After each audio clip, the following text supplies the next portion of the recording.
आए हुए समस्त गणमान्य व्यक्तियों, मातृशक्ति, युवा साथियों, आप बड़ी संख्या में पधार कर इस कार्यक्रम के अंदर उपस्थित हुए। आप सभी का बहुत बहुत आभार, बहुत बहुत धन्यवाद।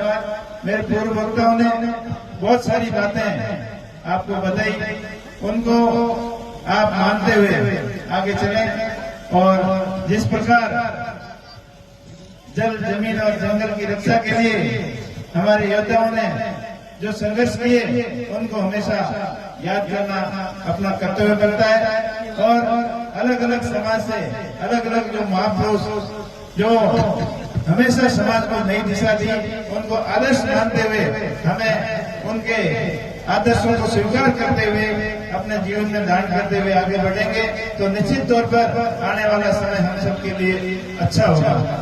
ताराराम जी ने जो ये मुहिम चलाई और आपने समाज को संगठित करने का जो प्रयास किया, वो काबिल तारीफ है। अभी चुनाव की भी बात हो रही थी, तो चुनाव लड़ना एक संवैधानिक अधिकार है और जब हमने आमने सामने चुनाव लड़ा तो इतनी सभ्य भाषा का प्रयोग किया, कभी एक दूसरे के सामने उंगली नहीं उठाई और एक आदर्श आचार संहिता का पालना करते हुए चुनाव लड़ा। और आज हमें एक दूसरे के साथ में बैठे हैं, तो यही अपने पूर्वजों ने हमें सिखाया है कि हमने हक और अधिकार के लिए संवैधानिक तरीके से लड़ना चाहिए और न्यायिक तरीके से संघर्ष करते हुए हमें आगे बढ़ना है। हम उन महान नेताओं को आज याद करते हैं जिनकी बदौलत हम आज इस स्थितियों के अंदर हैं। हमारे पूर्वजों ने जो संघर्ष किए, जो उस समय की व्यवस्थाओं के खिलाफ जंग लड़ा, अपने समाज के सुधार के कार्य किए, वो हमेशा अपन याद रखते हुए आगे बढ़ेंगे और उनको अपने जीवन के अंदर धारण करेंगे। हम उन संघर्षशील क्रांतिकारी पूर्वजों के वंशज हैं जिन्होंने अपने हक और अधिकार के लिए हमेशा संघर्ष किया और किसी के सामने अपना सर नहीं झुकाया। अपने मान और सम्मान को ऊंचा रखने के लिए हमेशा वो संघर्ष रहे। ऐसे महापुरुषों को हम सदैव याद करते हैं, नमन करते हैं और उनके मार्गदर्शन के अनुसार उनको आदर्शों के ऊपर चलकर हमेशा आगे बढ़ेंगे। और यही प्रेरणा हमारे महापुरुषों ने हमें दी है और उनका अनुसरण हम करते रहेंगे। हमारा वो चित्र है, अभी हरि जी भी बता रहे थे कि थार का रेगिस्तान जहाँ लोग जिंदगी के लिए जीने के लिए संघर्ष करते थे, इस विकट परिस्थितियों के अंदर जिस प्रकार हमारे पूर्वजों ने अपने आप को अस्तित्व बनाए रखा, ये कोई कठिन चुनौती से कम नहीं था।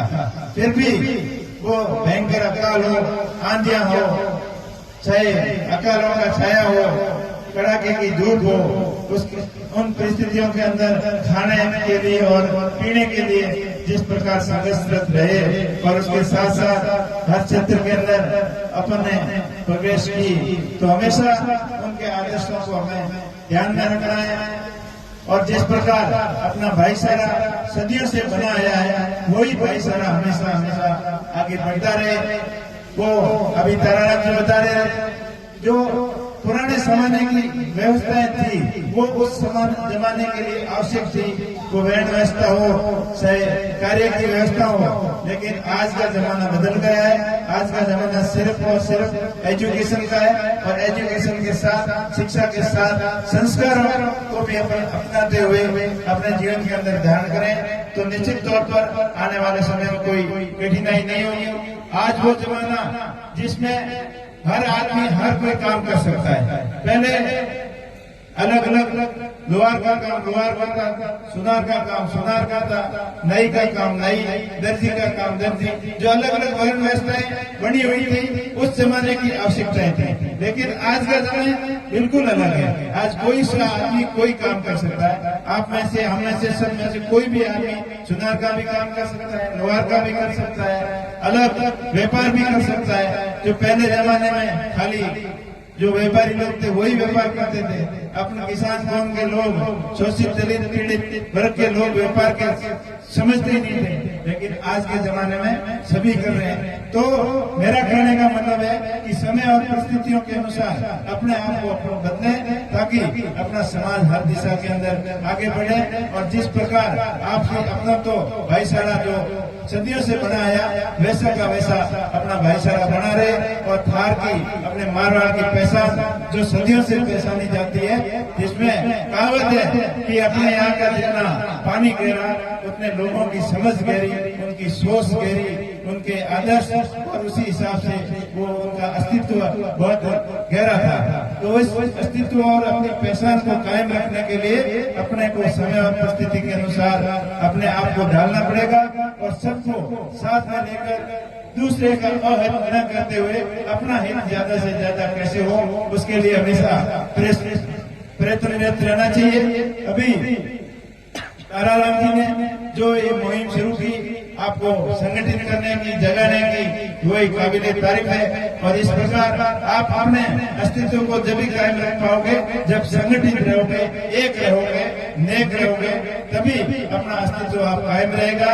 इस प्रकार सभी अपने हक और अधिकार के लिए संगठित रहें और दूसरों के हक और अधिकार के ऊपर कभी कुठाराघात नहीं करें। इन्हीं भावनाओं के साथ आपका समाज हर दिशा के अंदर आगे बढ़ता रहे और अपने पूर्वजों से, महापुरुषों से अपना ज्ञान लेते हुए उनको अनुसरण, उनकी जीवनी उनका अनुसरण करते हुए हमें सदैव आगे बढ़ते रहे। इन्हीं कामनाओं के साथ आप बड़ी संख्या में पधारे। आप सभी का बहुत बहुत आभार, बहुत बहुत धन्यवाद। और आपको मैं ये भी धन्यवाद दूंगा कि मेरे जैसे सामान्य व्यक्ति को आप सबने बाड़मेर जैसलमेर बालोतरा की जनता ने देश की सबसे बड़ी पार्लियामेंट के अंदर, संसद के अंदर आपने भेजा है, तो मैं हमेशा आपका आभारी रहूंगा और आपके सुख दुख में हमेशा आप लोगों के बीच में हाजिर रहूंगा और हमेशा आपके हित के लिए, अपने क्षेत्र के विकास के लिए हमेशा प्रयत्न रहूंगा। आप